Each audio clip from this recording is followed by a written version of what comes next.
এখন নির্বাচন চায় না হচ্ছে যারা সরকারে আসে এবং যারা একটু পরে রাজনৈতিক দল হবে, বৈষম্য বিরোধী ছাত্র দল, তারা তাদের রাজনৈতিক দল করে জনগণের কাছে চায় গিয়ে তাদের একটু গোছানোর জন্য তাদের একটু টাইম দরকার। আর চায় না জামাতে ইসলামী, কারণ জামাতে ইসলামী আসলে পারবে না, মানে যত আসন তারা পায় তত পাবে না, তারা চায় না। আবার এদিকে বিএনপি চায়, কারণ বিএনপি ভাইবা বসে রয়েছে যে তারা আসলে তারা পাবেই। তো স্যার এইটা একটা মনে হয় না যে এটা আমরা আসলে খুব সাদা কালো এইভাবে চিন্তা করতেছি না, আমরা যে যার কমফোর্টেবল চেয়ারে আছি সেই জায়গা থেকে ব্যাপারটা চিন্তা করতেছি, এরকম মনে হয় না? মনে হয় না যে প্রফেসর ইউনূস আরো বেশি দিন তার উপদেষ্টা মণ্ডলীর আরো বেশি দিন রাষ্ট্র ক্ষমতায় থাকতে চান বলে ইলেকশনটা নিয়ে তারা? আমার মনে হয় না। খালেদ, এটা আপনার মতামত কিংবা অন্য কারো মতামত, কিন্তু আমি গ্রামে গঞ্জে ঘুরি এবং আমি বহু লোকের সাথে আমার দৈনন্দিন নিত্য নৈমিত্য আমার যোগাযোগ আছে, প্রতিদিন আমার যোগাযোগ হয় এবং আমি বহু জায়গায় গিয়েছি। আমরা এই কমিশনের কাজের জন্য বহু জায়গায় গিয়েছি। আমি তো দেখি মানুষ, সর্বস্তরের মানুষ পরিবর্তন চায়। এই পরিবর্তনের জন্য, এই পরিবর্তনের আকাঙ্ক্ষা আমাদের সবার আছে, এটা আমি একদম আপনার সাথে সবাই স্বীকার করি। আসলে 5 জুলাইয়ের পরে, 5 আগস্টের পরে আমাদের সবার এই চিন্তাই হয়েছিল যে আর কোনোদিন এরকম একটা জায়গায় আমরা হয়তো ফেরত যাবো না। কিন্তু এই পরিবর্তনের জন্য দামটা আমাদের একটু বেশি দিতে হইতেছে কিনা? আমি আজকে একজন দেখতেছিলাম যে একজন সিনিয়র সাংবাদিক, তিনি দেশে আসছিলেন অনেক আশা নিয়ে, তিনি বলে গেলেন যে একটাই খালি লাভ হয়েছে, সেটা হচ্ছে শেখ হাসিনা চলে গেছে, আর বাকি তো সবই আগের চেয়ে খারাপ দেখি। পরিবর্তনের জন্য আমরা বেশি দাম দিতেছি কিনা আসলে? এখন আমাদের অবশ্যই আপনি যেটা বলছেন, আমাদের আকাঙ্ক্ষা ছিল মানে আকাশচুম্বী।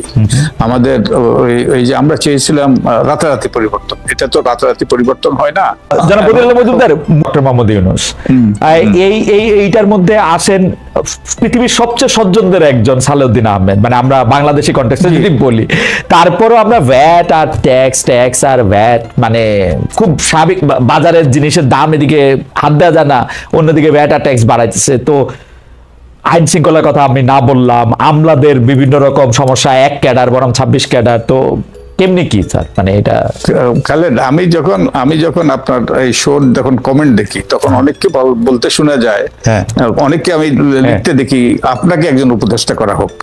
তো আমার মনে হয় আপনাকে, কিংবা ওই যে ফেরেশতা এনে বসিয়ে দিল, আমাদের যেই সমস্যা, যে ব্যাপক সমস্যা, যে সবকিছু ভেঙে পড়া, এই ভঙ্গুর অবস্থার থেকে টেনে তোলা, একটা ওই যে ভিন্ন ভবিষ্যৎ সৃষ্টি করা, সব সমস্যার সমাধান করা, ওই যে আপনার পক্ষেও সম্ভব হইতো না, কোনো মানবের পক্ষে অতি সহজ হইতো না। আমার মনে হয় হ্যাঁ, তাদের ভুল ত্রুটি আছে, তারা সবকিছু ঠিক করছে, এটা আমি বলবো না, এবং অনেক সমালোচনা আছে নিঃসন্দেহে। সরকার যেদিকে বাতাস, যেদিকে বৃষ্টি, জরিপের ফল অলমোস্ট সেদিকেই যায়। তো এইটা কি মনে হয় না যে এই সরকার আরো বেশ কিছুদিন ক্ষমতায় থাকতে চায়, তার ফলে নির্বাচন দিয়ে, জাতীয় নির্বাচন দিয়ে পরবর্তী রাজনৈতিক সরকার আসার জন্য সে কিছু টাইম বাই করতে চায়, তার মধ্যে থেকে সেটা তার একটা, আমি এটাকে কি বলবো, তার এটা লক্ষ্য বা কায়েমি উদ্দেশ্য বইলা সে এগুলি বইলা কিছু সময় নষ্ট করতে চায়, এবং জরিপেও তার আমরা মানে কি বলে যে এটার প্রতিফলন দেখতে পাচ্ছি। আপনি খালেদ, আপনি একটা অবিচার করলেন। আপনি যেটা বলার চেষ্টা করলেন, আমরা প্রভাবিত হয়ে এই জরিপের ফলাফল, না পরিসংখ্যান ব্যুরোর জরিপ হচ্ছে, পরিসংখ্যান ব্যুরো আগে বুঝতে চেষ্টা করে এখন চেয়ারে কে আছে, না তার মধ্যে না, আমি এখন প্রেক্ষাপট বদলে গিয়েছে। এখন আর উপর থেকে বলে দেওয়া হয় না এই ফলাফল আনতে হবে, এই তথ্য, এই স্ট্যাটিস্টিক্স কি বলে, ওগুলো সৃষ্টি করতে হবে। ক্ষতি তো একটু আসেই। আপনি তো একটা গণতান্ত্রিক সরকারকে ক্ষমতা নেওয়ার বা জনগণের ভোট নিয়ে যে সরকার ক্ষমতা আসবে, তার সময়টা তো স্যার আপনারা পিছাই দিতেছেন, মানে তারে তো আসতে দিতেছেন না। আমার মনে হয় ধরেন অনেকগুলো কাজ করতে হবে নির্বাচন করতে হলে, এবং এই স্থানীয় সরকার নির্বাচনগুলো যদি হয়, তাহলে জাতীয় নির্বাচনের জন্য সহজ হবে, ভোটার তালিকাটা পরিচালিত হবে, তারপরে কেনাকাটা, এগুলো সবগুলো আগের থেকে করা যাবে। তাই এদের প্রস্তুতিমূলক অনেকগুলো কাজ হবে এই স্থানীয় সরকার নির্বাচনে। আর স্থানীয় সরকার নির্বাচনের সাথে জাতীয় নির্বাচনের আমার মনে হয় না আগে স্থানীয় সরকার নির্বাচন হলে জাতীয় নির্বাচন ওই যে এটা পিছিয়ে যাবে। এবং এটা মানে সমস্যা তো একটাই যে ধরেন গণতান্ত্রিক সরকারটা আসার সময় আরো পিছায় যেতেছে, এটা যদি আপনি এখন স্থানীয় সরকার নির্বাচন করেন, স্থানীয় সরকার নির্বাচন শেষ করে তারপরে একটা আর আর আপনি যে টেস্টের কথা বলতেছেন স্যার, একটু যদি অনুমতি দেন, একটু টেস্টের কথা বলতেছেন, আমরা তো দেখছি 90 দিনের জন্য যখন তত্ত্বাবধায়ক সরকার ক্ষমতায় আসছেন, 90 দিনের মধ্যেই পুরো সেটআপটারে তারা চেঞ্জ করে ইলেকশন কইরা ক্ষমতা হস্তান্তর করে তো চলেও যেতে পারছেন। মানে আর কত সময় লাগে স্যার? সময় তো এত লাগে কি? এই খালেদ, আপনি যে চোখে দেখেছেন কি ঘটেছে, যে এইরকম দলীয়করণ ছিল? এইরকম দলীয়করণ ছিল না, চরম দলীয়করণ, সব প্রতিষ্ঠানগুলো ধ্বংস হয়ে গিয়েছে, ওই যে পক্ষপাত দুষ্টতা সর্বক্ষেত্রে। এই সুপারিশগুলি কি গত 54 বছরের সমস্যার আলোকে নেওয়া হয়েছে, নাকি এই সমস্যাগুলি চিহ্নিত করার ক্ষেত্রে, কারণ নানা ধরনের সমস্যা আমাদের রয়েছে, সমস্যা চিহ্নিত করার ক্ষেত্রে শুধু জুলাই আগস্ট বা শেখ হাসিনার 15 বছরের সরকারের বিভিন্ন দুষ্কর্মকেই আসলে মাথায় বেশি রাখা হয়েছে? কারণ আপনি তো মনে আছেই, মানে যে সংবিধানে তত্ত্বাবধায়ক সরকার ব্যবস্থা থাকা সত্ত্বেও বাংলাদেশে মানে এই যেটাকে আমরা 111 বলি, এরকম একটা ঘটনা বাংলাদেশে ঘটছিল। বাংলাদেশে সেনাপ্রধানদের রাষ্ট্রপতি হওয়ার ইতিহাস আছে, তাদের রাজনৈতিক দল করার ইতিহাস আছে। তো এই সবগুলি কি বিবেচনায় রাখা হয়েছিল, নাকি এই শুধু আওয়ামী লীগের শাসন আমলটাই বিবেচনায় রাখা হয়েছে? আপনি মানুষ সিদ্ধান্ত নেয় কিসের ভিত্তিতে? মানুষ সিদ্ধান্ত নেয় পুঞ্জীভূত অভিজ্ঞতার ভিত্তিতে, এবং সেই আমাদের এই যে অভিজ্ঞতা, অতীতের অভিজ্ঞতা, এই অভিজ্ঞতাগুলো এবং সাম্প্রতিক অভিজ্ঞতা, সব অভিজ্ঞতাগুলোই এই সকল সিদ্ধান্ত নেওয়ার ব্যাপারে, এবং মানুষেরও মতামত, এই তাদেরও যে লার্ন বিহেভিয়ার এবং তাদের যে অতীতে যে সকল জিনিস তারা দেখেছে, উপভোগ করেছে, কিংবা যাদের যেগুলোর মুখোমুখি হয়েছে, তার ভিত্তিতে তারা তাদের মতামত সৃষ্টি হয়। তো এই যে শুধু এই গত আন্দোলনের অভিজ্ঞতা নয়, যে বহুদিনের অভিজ্ঞতা। সংবিধান সংস্কারের মূলনীতি প্রসঙ্গে এই দুটো বিষয় নিয়ে একটু শেষ প্রশ্ন করতে চাই, যে অনেকেই বলতেছেন যে ধর্ম নিরপেক্ষতা শব্দটা বাদ দেওয়াটা এত জরুরি কেন ছিল, যেখানে আসলে সংখ্যা গুরু যারা বেশি সংখ্যায় যারা আছেন, তাদের থেকে যারা সংখ্যায় কম আছেন তাদের অধিকার আমাদের রক্ষা করাটাই হওয়া উচিত, কারণ তারা ভালনারেবল।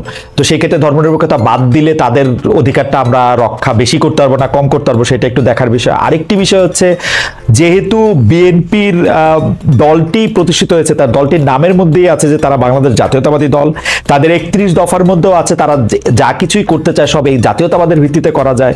তো জাতীয়তাবাদটিও কি বাদ দেওয়া হয়েছে বিএনপিকে একটু চাপে রাখার জন্য, বিপদে ফেলার জন্য? ধর্মনিরপেক্ষতা থেকে বাদ দেওয়া হয়েছে সংখ্যালঘুদের কথা অতভাবে চিন্তা না করেই? মানে আপনার কি মনে হয়? আমার মনে হয় না। আপনি তাদেরকে জিজ্ঞেস করতে হবে। ধরেন আমাদের যে ধর্মনিরপেক্ষতা অবশ্যই এটা গুরুত্বপূর্ণ। আমাদের অসাম্প্রদায়িকতা, আমাদের প্রতি ধর্মের প্রতি শ্রদ্ধাবোধ, এবং কোন ধর্মকে খাটো করে না দেখা, সবারই ধর্ম চর্চা করার সুযোগ করে দেওয়া, এটা তো, এবং এক অর্থে তো আমাদের ধর্মের দিক থেকে যারা সংখ্যালঘু, তাদের প্রতি সদাচরণ করার উপর নির্ভর করবে আমরা সভ্য জাতি কি সভ্য জাতি নই। তো এগুলো তো, এই মূল্যবোধ আমার মনে হয় অধিকাংশ বাংলাদেশী ধারণ করে। 30 ডিসেম্বরের কিছুদিন আগে শুনলাম যে বৈষম্য বিরোধী ছাত্র আন্দোলন এবং জাতীয় নাগরিক কমিটি তারা একটি জুলাই ঘোষণাপত্র করতে চায়, জুলাই আন্দোলনে একটা ঘোষণাপত্র করতে চায়। সেই ঘোষণাপত্র 31 ডিসেম্বরে দেওয়ার কথা থাকলো। আপনি ধারাক্রমটা জানেন যে সরকার আসলে বলেছিল যে এটা সবার সাথে আলোচনা করে এটার মধ্যে এটা করবে। আজকে আবার একটা আলোচনা, এটা দেখা গেল যে বিএনপির নেতৃবৃন্দ একটা প্রশ্ন তুলেছেন যে এটা আসলে কেন দরকার, কিসের জন্য এটা দরকার ছিল, সেটা নিয়েও একটা প্রশ্ন থেকে যায়। আপনার কাছে কি মনে হয় যে জুলাই ঘোষণাপত্র, এটার সাথে রাজনীতিবিদদের আলাপ, সংবিধানে এটা পাতা হিসাবে সংযুক্ত করা, এটা কেন দরকার, বা কেন জরুরি, বা কেন জরুরি না? মানে আপনার এই যে জুলাই 5-এর ঘটনা, এটা এই যে একটা স্বাভাবিক একটা, এই যে কোনো একটা অর্ডিনারি ঘটনা নয়, এটা একটা বিরাট ঘটনা, একটা গণবিস্ফোরণের একটা প্রতিফলন, গণবিস্ফোরণের ফলাফল। তো এটার প্রেক্ষাপটটা এবং এটার পেছনে কি ছিল, এবং এটার থেকে এই অভিজ্ঞতার আলোকে এই প্রেক্ষাপটে আমাদের ভবিষ্যৎ করণীয় আমি ঠিক দেখি নাই তাদের ঘোষণাপত্রের খসড়াটা। তো আমি তো মনে করি এটা হতেই পারে, এটা তো যাতে এটা আমাদের কাছে আমরা ভুলে না যাই। বাংলাদেশের নাম পরিবর্তন করা, সেটা জনগণতান্ত্রিক বাংলাদেশ শাখা গণপ্রজাতন্ত্রী বাংলাদেশের বদলে, এবং মূলনীতি পরিবর্তন করা মানে গণতন্ত্র, সমাজতন্ত্র, ধর্মনিরপেক্ষতা এবং জাতীয়তাবাদের বদলে গণতন্ত্রকে রেখে সাম্য, মানবিক মর্যাদা, সামাজিক সুবিচার, বহুত্ববাদ এবং গণতন্ত্র, এই 5টি রাখা। এই 2টার ব্যাপারে আপনার একটু মতামত শুনতে চাই। আমরা প্রথমটা কি ছিল আপনার, মানে বাংলাদেশের নাম পরিবর্তন। ওকে, নাম পরিবর্তন। আমাদের বাংলাদেশটা পিপলস রিপাবলিক অফ বাংলাদেশ। তো এটার যে বাংলা করা হয়েছে, ইনফ্যাক্ট আমাদের মূল সংবিধানটা তো ইংরেজিতে লেখা হয়েছিল, তারপর সেটা বাংলা করা হয়েছে, এবং দুর্ভাগ্যবশত এই বাংলাটা কিন্তু সঠিক বাংলা ছিল না। অনেক জায়গায় যে গুরুতর ওই যে কি বলে এটা ঠিক সঠিক বাংলা হয়নি ইংরেজির।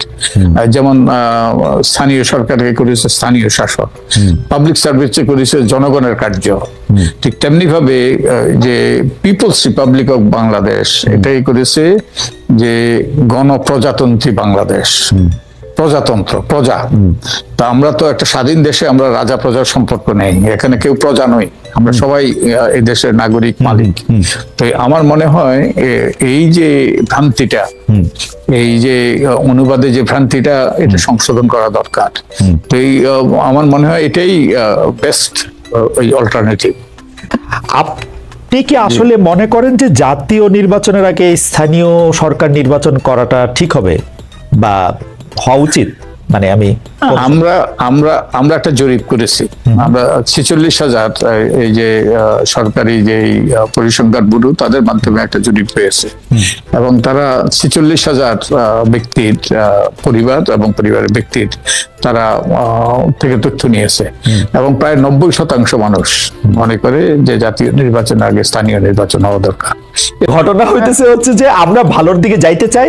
শেষ কথা আপনার কাছে একটু শুনতে চাই যে আমরা কি ভালোর দিকে যাইতেছি? আমরা কি রাস্তায় আছি কিনা সাইডে পড়ে গেছি?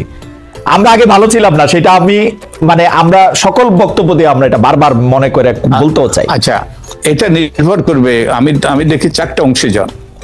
একটা হলো সরকার, যেমন আমরা ভালোর দিকে যাওয়ার জন্য আমাদের নির্বাচনী সংস্কারগুলো বাস্তবায়ন হওয়া দরকার, এবং যার মাধ্যমে একটা সুষ্ঠু নিরপেক্ষ নির্বাচনের পথ সুগম হবে। তো এই জন্য 4টা অংশীজন। একটা হলো সরকার, অবশ্যই সরকার এটা চায় অবশ্যই। তারপরে আরেকটা অংশীজন নির্বাচন কমিশন, আমি তো মনে করি নির্বাচন কমিশন এই পরিবর্তনগুলো চায়। আরেকটা অংশীজন রাজনৈতিক দল, আরেকটা অংশ হলো জনগণও চায়। এখন আমি তো মনে করি এই বলটা এখন আমাদের এই অংশীজনদের কোর্টে। তারা যদি চায় তাহলে আমরা ভালোর দিকে যাব, আর তারা যদি না চায় তাহলে আমরা ভালোর দিকে যাব না। ওকে, তো আমার মনে হয় এই 4 অংশীজনের মধ্যে অধিকাংশই কিন্তু চায় যে ভালোর দিকে যাওয়া। তো আমরা সবাই, এবং জনগণের একটা দায় আছে, জনগণকে সোচ্চার হইতে হবে। তারা যদি পরিবর্তন চায়, তারা যদি সংস্কার চায়, তারা যদি পূর্বের অবস্থা ফিরে না যেতে চায়, তাহলে তাদেরকেও সোচ্চার ভূমিকা পালন করতে হবে। কারণ তাদেরকেও সেই কি বলে এই অতন্ত্র প্রহরী ভূমিকা পালন করতে হবে। একটা রাষ্ট্রে নাগরিকের চেয়ে গুরুত্বপূর্ণ পদ নেই। নাগরিকরা যা চায়, নাগরিকরা যদি চায় তাহলেই কিন্তু ভালোর দিকে যাব। আমার মনে হয় আমরা ভালোর দিকে চাই, আমরা আমাদের করণীয় করি, তাহলে আমরা ভালোর দিকে যাব।